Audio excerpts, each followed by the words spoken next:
Hello, Lucas and Leia, it's Daddy, and now I'm reading you a book called Hooray for Today. It's all about holidays. Let's start. Hooray for Today by Bonnie Worth. I'm the cat in the hat, and I've called you both here to celebrate holidays all through the year. So climb up on board my new party mobile, where party thing one's standing by at the wheel. Before we take off with the bird of Catrue, let's hear about holidays from Party Thing 2. Holidays are occasions we have for a reason, to mark someone's birthday or ring in a season. Each comes with a ritual. What's that, you ask? It's an action you take, a joy or a task. Year in and year out, either party or dance, prayer or parade, or a series of chants that says a day's special and worth more than a glance.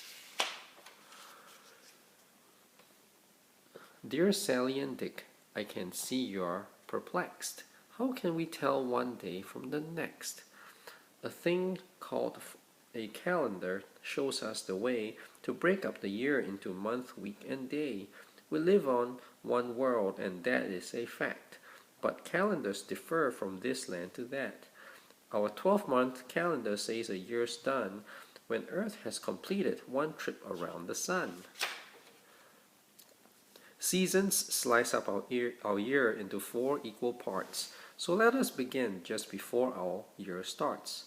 It's darker in wintertime. Want to know why? The sun does its shining quite low in the sky. On the first day of winter, which we call winter solstice, our part of the earth tilts away from the sun's kiss. The old Romans tried to make winter seem fun, to make folks forget they would see less of the sun and make up for the lack of warmth and green leaves. They lighted bonfires and hung holy wreaths. On winter fests now, it is still quite the norm to light up the darkness and stay where it's warm. On Christmas and Hanukkah and dark Kwanzaa nights, we hang wreaths, light up candles, and string colored lights. The first day of January, what do I hear? Folks making merry. It's Happy New Year. In the US of A, minute 1 of month 1, we ring in the new year by having some fun. Bidding bye to old habits, we vow to improve how we eat, how we dress, how we look, how we move. This vow to improve, an age-old institution, is known as a person's New Year's resolution. We know that the spring cannot be far away when we look at the calendar and see Groundhog Day. A groundhog, that's a groundhog, who goes by the moniker Phil, comes out of his hole, then this is the drill. If his shadow this day rises up clear and bright, old winter will put up a far longer fight. If insisted on this day, his shadow no shows, then old man winter just packs up and goes. It's Valentine's Day. Get your lips ready, dear, for the smoochiest day in the whole lifelong year. Valentine was a priest who during his life made sure that all lovers could be man and wife. They made him the saint of all lovers. How fine! A greeting card now bears his name, Valentine. Their birthdays once came as separate events. Now one holiday honors both presidents. Can you guess which great men I am talking about? If you know them, let out a shout.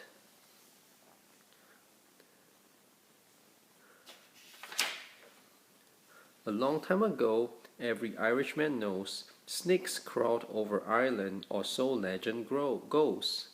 A great Irish person, who called himself Pat, drove out all the snakes, and by gosh, that was that. Today we wear green. It is our little way to honor St. Patrick on St. Patrick's Day.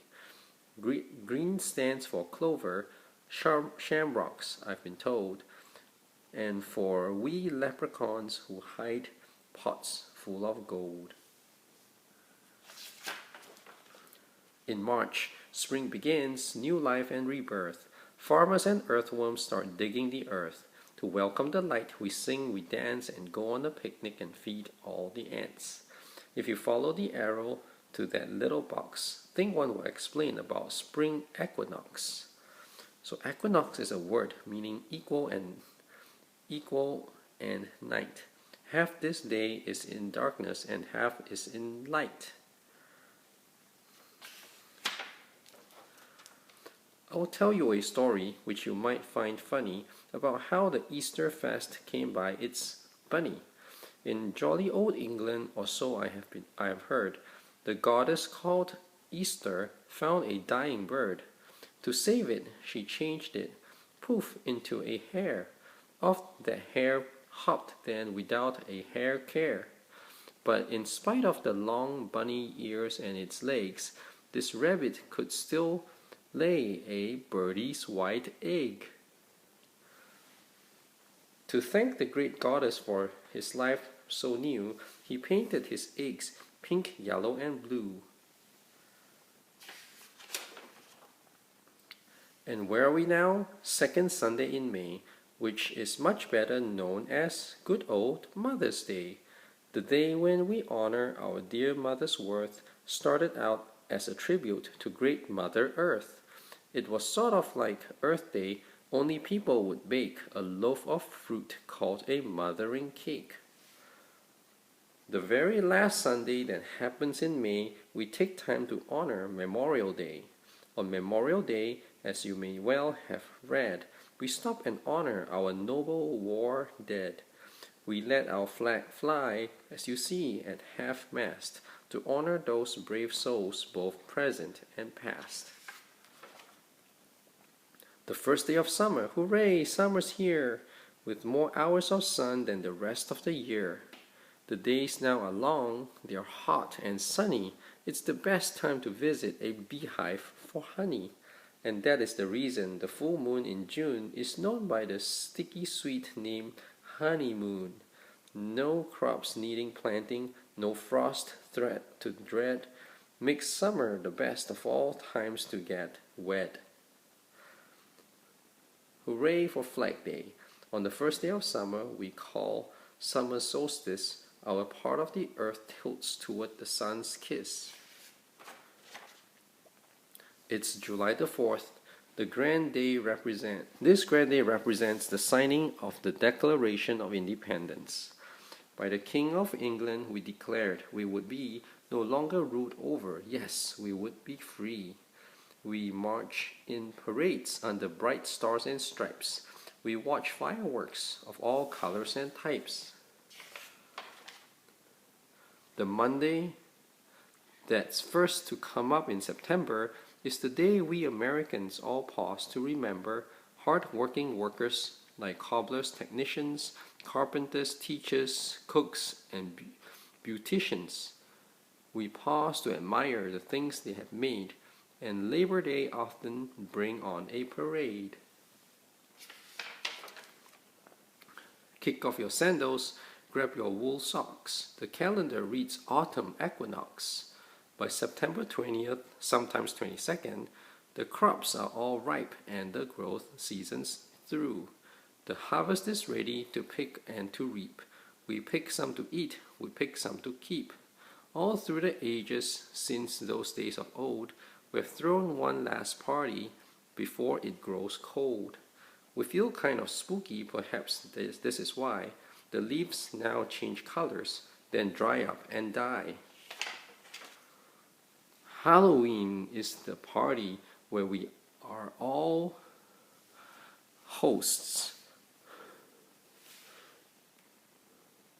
to witches and vampires, werewolves and ghosts. Poor Jack was a bad man who passed away, so he went up to heaven, but God told him, go.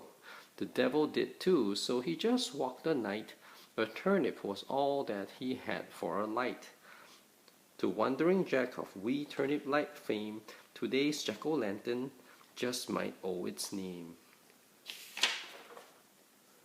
Late November brings the last, but not least, party in this book, the Thanksgiving feast. We gather with family and friends and join hands, pray for peace and for plenty in all the world's lands. It's winter again, and what is this we're learning? A year like our earth, it just keeps on turning. The end. Well, no, that was a pretty cool book about the holidays in the year. Did you like it? I love you, Lucas. I love you, Leia. Goodbye.